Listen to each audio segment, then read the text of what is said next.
and your spouse have to give you a bath. I didn't know what to do. So I just started eating to deal with the pain and to try to make it go away. We know that it's getting close to our final days and our bodies are just breaking down.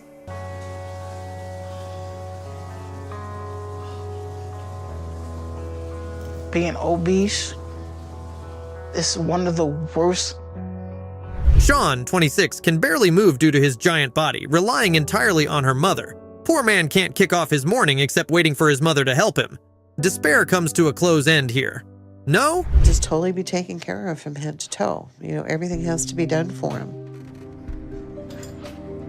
I only move when I have to, because it hurts. Oh, that was only a sneak peek at his mornings. He has been to hell and back every day of his existence. Maintaining the hygiene of his elephant-like physique is tough to his aged mom, but omitting to do so will cause the skin to dermatitis. It's really important that he stays clean because he gets open sores real easily. When you're very, very fat, your body goes this way, but the fat goes another way. And so what happens is you start getting tears in your skin from that. Something is hitting me hard thereupon. Touching out to such a dreadful predicament was his childhood Rocky. Well, Sean has a bit to share with you all. I would lash out at people when I was angry. I would kick people. I bit someone once. I didn't control myself well because things were hard at home. My dad would get angry at me, and he had a tendency to get in my face and yell at me. See, you never explicitly touch the roof before stepping up on ladder. But hold on, it's not the end of it. Adding insult to injury, Sean's father's toxic relationship with son led to the dissolution of their marriage. That's when Sean's life became cloaked by a dark cloud, turning him on food, blaming himself for their split. At a young age, his fractured ankle made him bedridden. What does a man do all day in bed, besides stare at walls? My knee has never fully healed. So I just kind of sit, watch TV, knit, play games.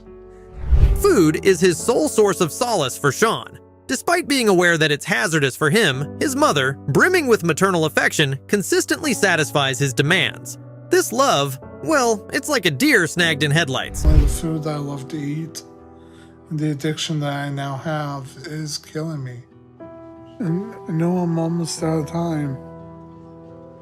His mom ultimately chose the decision to grant him a new beginning. To see Dr. Now in Houston, they traveled a long distance. Being far from his comfort zone, it seems like Sean isn't pleased with his trip. Relax, man. This is meant for your own self-improvement. Oh, amid numerous obstacles, Sean arrives at Dr. Now's clinic to get checked. Being obese makes it harder for him to keep balance in a wheelchair. So we get him inside and see how he's doing.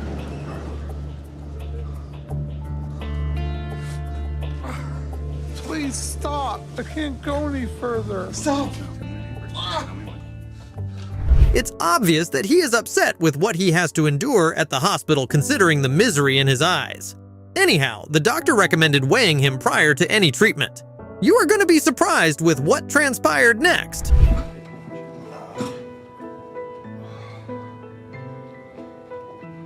All right, the scale said over the limit, so this scale goes only to 800 pounds. I need to know your true weight, so we're gonna get... The scale with a limit of 800 lbs weighing capacity detected an error. How come? Does this imply that Sean weighs more than 800 pounds? Nearly 1,000 pounds. Accurate weight that Dr. Now measured via bed scale. Oh my goodness, even the doctor acknowledged that Sean is now the most obese man on Earth. For his survival, the doctor suggested making major changes to his lifestyle. Now, is Sean altering his eating habits anyway? Burger. And I think I have to be able to enjoy food just a little. The doctor wants me on 800. Sean's mother believes that they have made every effort to adhere to the doctor's eating recommendations. Sorry, ma'am, but instead of saying no, you are just stuffing his mouth with food. Now that 3 months are gone by, does Dr. Now need to verify that he has complied with the ultimatum? Just check a few things. Sean is so big now, he cannot make it to the waiting room door. Sean and his mother did not consider Dr. Now's threat seriously. This time, the doctor is in command overseeing his diet. Will Sean's weight loss blow us away? I'm good. How are you? I'm good. I'm here today to see how I can help you. Stan, you've got to lose some weight. Whoa, that's tremendous. Sean is now near pace for weight loss surgery. After discharging Sean home, the doctor urged seeing a physiotherapist and nutritionist in order to expedite the recovery process. Motion before you test strength. I want to see if you can lift both arms up above your head. Awesome. Reach back behind your head. Good. And then reach. Damn! Seems like someone is going to try to halt the process by playing a cunning trap on Dr. Y. Sean. Your choices were bee's knees last month. Dr. Now deals with all of this turmoil on a daily basis, don't you know, kiddo? And worried he was having heart attack. I suspect that he was making it up to try to get out of his physical therapy and his... Sean lost weight once more and was eventually approved for weight loss surgery after his mom and he were referred to a psychiatrist. What's transpired? Let's have a look. The hardest part for me is when I have to lean over. I cannot breathe. It's such a horrible feeling because my body just can't handle much. Finally, Sean has gone the extra mile for his goals and realized life is much more than just food. Big shame. You'll be hitting those goals before you know it. Joyce, who has to contend with an extra 600 pounds, is so agitated that far from adopting a healthy lifestyle, she decries God for allowing her to wake up each morning. And my weight makes it so hard for me to breathe. I have to use oxygen a lot of times just to get the air my body needs. She hires Dawn, a friend, as her caregiver. Her unhealthy body keeps her confined to a single room, even the toilet seat arranged in front of the bed. Can you imagine what a chore it would be to bathe a 600-pound body? So words can't convey it. You should have a peek. We wash the lower part of my stomach and underneath it in my bed. But once she's done, Okay. she has to use a hairdryer to dry those areas, because if any moisture gets caught under a fold. At the drop of the hat, after her bath, she will dine. Joyce tickled pink seeing food. That first bite is the best moment of my day. Early into her childhood, her parents separated, leaving her in the custody of a grandmother who overindulged her food, resulting in gluttony. She distanced from her lover over her growing pounds. Oh, Joyce, that's not how the universe operates. Addressing difficulties head-on is the ideal strategy. Out of the frying pan into the fire, she abandoned her business too. I know I can't keep doing this for much longer. Even if I live past my 45th birthday, something has to change soon because my addiction to food is killing me and it's taking everything. She had to relocate to Houston and start fresh in order to get therapy from Dr. Now. Inches to save her life. She has to. She has no other choice, to be honest with you. But my hope... After hearing a call from the doctor Now, she felt anxious about how she would make it to the hospital. Nevertheless, moving her to transportation seemed daunting. Slow and easy. Here, grab my arm. There you go. Yet another astonishing fact, she was unable to get to the weighing machine during her checkup. According to the doctor Now, so as to better her functional capacity, she needs to shed weight over a given time span. He rendered that the situation would be critical otherwise. She skipped the next visit, and throughout the video chat with the doctor, she imposed on weak reasons since she did not meet the doctor's weight reduction objective. She says, you know. So I've been trying to figure out how to get there. I did look into an ambulance, but it was just too expensive for me to... Dr. Now issued a new ultimatum expressing annoyance with Joyce's lack of improvement over time. He urged her to lose 50 pounds per month. Plus, she would have to walk here on her next visit because there will be no conveyance. Otherwise, she is going to be held liable for her severe predicament. Is you don't want to. And unless that changes, we can't help you.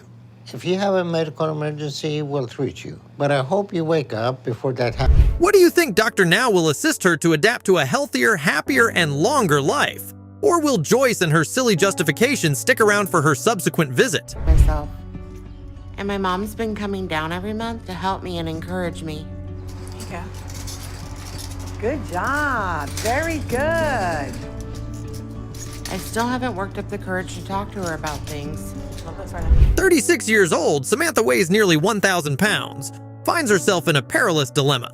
As it's so arduous for her even to get out of bed to make it to the bathroom, she hasn't taken a proper shower in 12 years.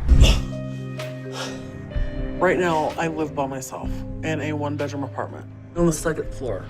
But my size makes it almost impossible to do anything on my own. I'm barely able to even make it to the bathroom. She seems to have developed a psychologically unhealthy attachment with eating. Samantha only pushes herself for a walk just to receive the food deliveries. She finds solace in food and feels safe only when she is full. And no matter how much I eat, it's never enough. And there are days where I ask myself how I ended up here. Following her parents' divorce, things grew terrible for her from the beginning. She ate like a jockey for 9 months when she was expecting at the age of 17. Guys, when will we all shed light on pregnancy beyond just eating? And when Bella was born, I was close to 500 pounds. When I got to hold her, and the first thing I thought in my head was, I'm gonna mess this baby up, and she's probably gonna be just as big as me because I don't know how to do anything. The food was her whole world, following suffering a difficult life due to the death of her dad, divorce, and job loss. Cherry on top, she worked on a website, creating videos and making cash by eating. Thank you for requesting this. It's making me bigger and bigger. I can just feel it. My mom's self-image really improved after she started that modeling job. It kind of makes her happier because those people find her as beautiful if I find her as... She is ensnared in a food illusion, excited when it's on the table yet anxious thereafter, since she doesn't want to die soon leaving her daughter alone.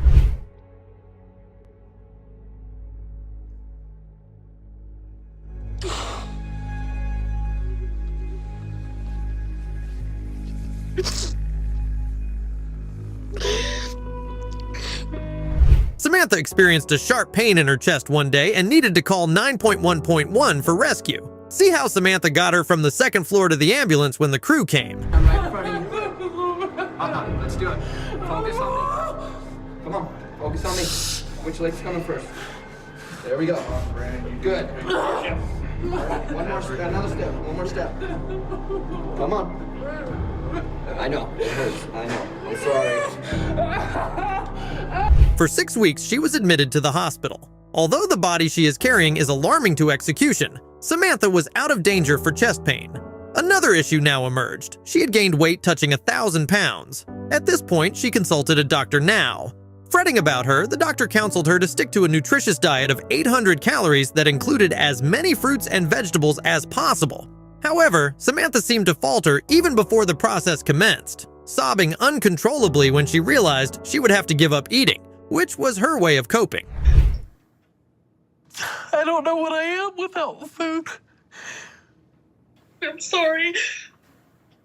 She felt liberated after leaving the hospital. She placed her order for the food she desired. Since food brings her happiness and death is inevitable, she reasoned, why not pass away with satisfaction? It's really hard to watch my mom like this. It's so good it makes me want to cry. Is it actually really that good? It really is. Since Bella has no choice but to watch her mother in such a state, she believes that the hospital, where she is constantly assessed, is a better place for her. Terrifying to me. She's been in the hospital for so long that you have people constantly checking up on you. But here, she's on her own. Once she ultimately woke up from a dread, she acknowledged that weight reduction was her only chance to survive. She had made improvement before her appointment with Dr. Now. Before she proceeded to see Dr. Now, a quarantine was imposed because of COVID. She had no ability to give up eating when isolated, so Dr. Now took the decision to admit her. He collaborated with a Denver colleague, Dr. Haydari, to operate a gastric sleeve as the final resort to prevent Samantha from overindulging while she was in the hospital. The surgery yielded positive results. Sam, this is really exciting. You get to get out of the hospital finally. You've done really well finally. You've done really well. Thank you. you. This was major surgery. It was a big risk. We took a risk operating on you. However, I appreciate your confidence in us and me to have surgery. Nobody would ever. Samantha satisfactorily loses 400 pounds, although Dr. Haydari emphasized that there is still a bit more to be done. 970, yeah. 970. Wow. This is really good. So proud of you. But you're not done, okay? Not done. You are not done. You're gonna get below.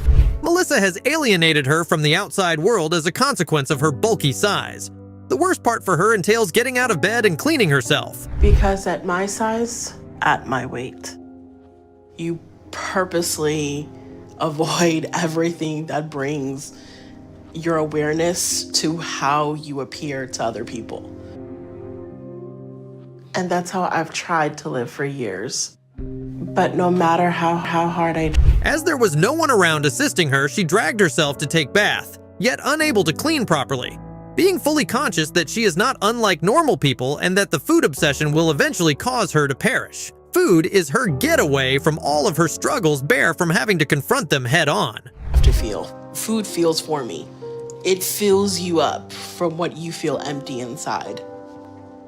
Food gives you that wholesome moment that you're looking for in the day to feel like you matter. It doesn't judge you. It just helps you cope and you feel good. It fulfills that high.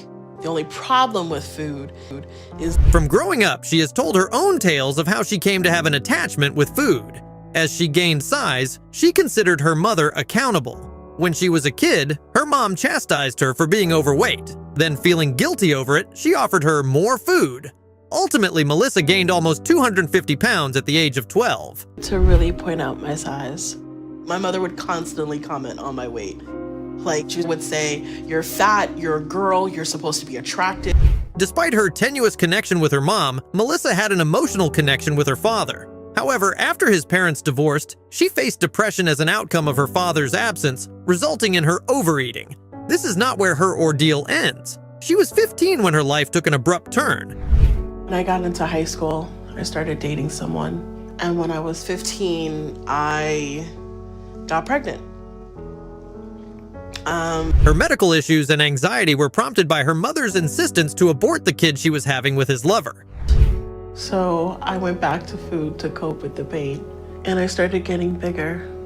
The food didn't make the depression I had. She got a job as a nurse after graduating from college, but she wasn't able to meet the standards because of her massive body. She confined herself to her apartment after losing her job, just sleeping and eating quietly.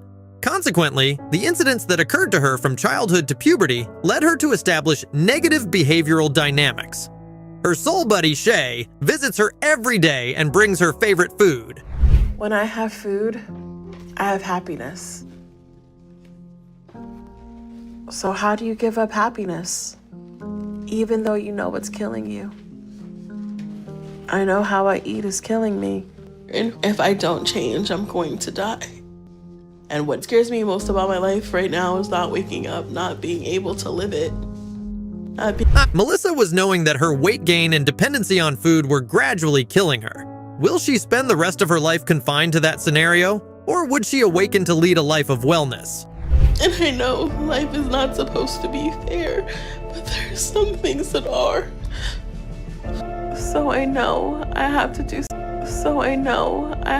When faced with such circumstances, Dr. Now offers a glimmer of hope. Missy comes into Dr. Now Hospital looking eager to go on her journey. So you need to lose weight now to stop that. This is why I'm here.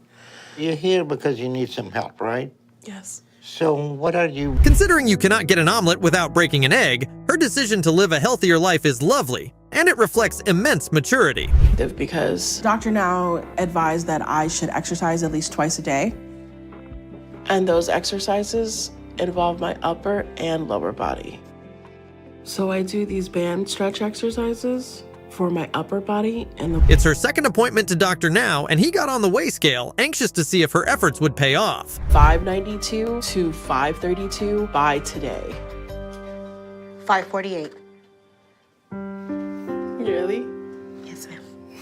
Hats off, Melissa. Watch how Dr. Now responds to her.